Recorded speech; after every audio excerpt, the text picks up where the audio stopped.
Ayan, good day sa inyo mga technician. Meron tayong ire-repair dito na nano spray machine. So ito yung pang-spray, no.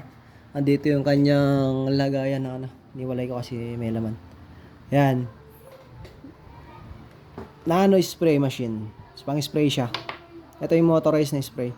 So ayan, ang problema nito is ano, ayaw gumana ng ano, ng motor.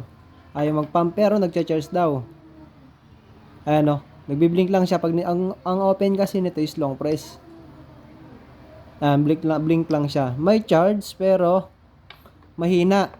Ngayon, sasaksakan natin siya ng charger. Tapos tsaka natin i-testing. Ayan, nagcha-charge naman siya. Tapos try natin i-on. Yan. Kumislap siya ng malakas, di ba? Pero dapat nag-charge niya yan. Dapat paandar na yan. Ngayon, ang problema, hindi siya umandar kahit nasaksakan na siya ng charger. Tsaka naka full charge agad nakalagay, oh. Nag-green agad yung pula. Pero ayaw gumana. So ayan, bubuksan natin at titingnan natin yung problema niya. At least magkaroon tayo ng idea tungkol dito. Para malaman mo rin kung paano mag-troubleshoot. Kasi sobrang dali lang nito, promise. Basta may gamit tayo at syempre, may mabibilihan tayo na piyesa. Okay, buksan na natin.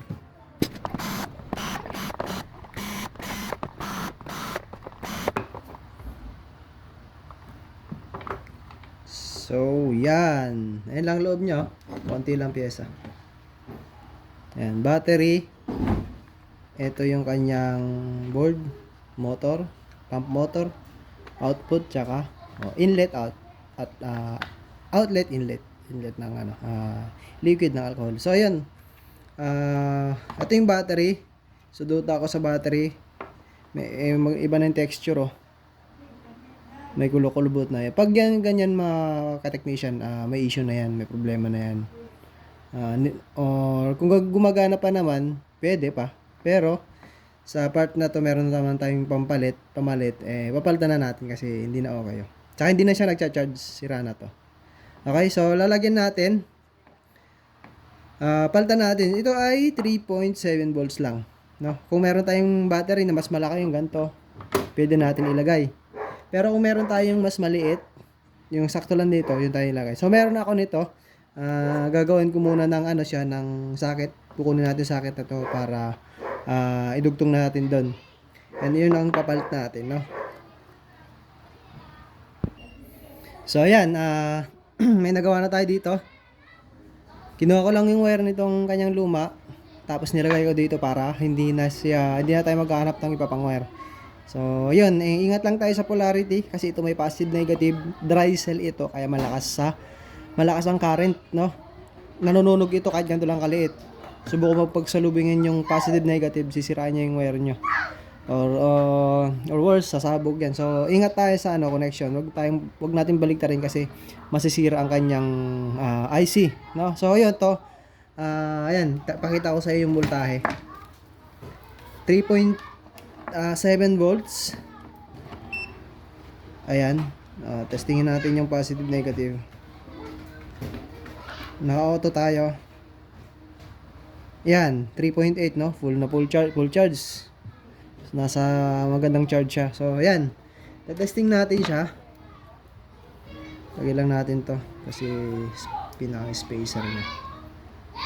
Ay, nasa kabila pala yung ano. So, ito yung lagayan niya kanina, okay? So, dito natin pipix, balik ulit natin. So, ayan, wait lang mga technician, ha. Lipat lang natin to para hindi tayo mahirapan mamaya sa paglagay. Pagbalik na natin kasi dito talaga nakalagay ito. Baliktad yung bunot ko kanina. Okay, so ayun lang number 1 na i-check natin is yung battery.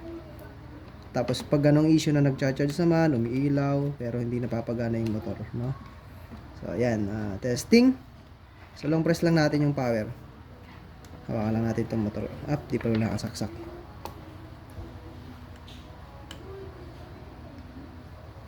Oops, okay. Power on. Long press. Yan, di ba? Oh, meron na. Oh. Goods na. Pindot tayo isa para mag-high. Yan. Actually, tatlo yung preset. Parang preset ba tawag nun? Yung speed pala preset. Ang layo. So, speed. Merong low. Merong high. Tsaka parang mid-high yung nangyari kasi pag pinindot ko ni long press ko to. Hindi, long press. Low. Tapos parang pag pinindot mo to parang magiging mid siya. Mid. Tapos ito parang mid-high. Parang ganun. So, tatlo yung speed niya. Pag huling press natin, mamamatay. So, ayun lang mga technician. So, battery yung kanyang issue. So, ayan, sana may napulot ka, natutunan ka sa video nito, no. Kung meron kang ganito, is pwede mo na i-troubleshoot. No, make sure lang na ingat tayo. Sabi ko nga kanina, yung lagay ng battery, no. Yan lang tayo kasi baka sasabog. So, ayun lang. Salamat sa inyong panonood and God bless sa inyo lahat.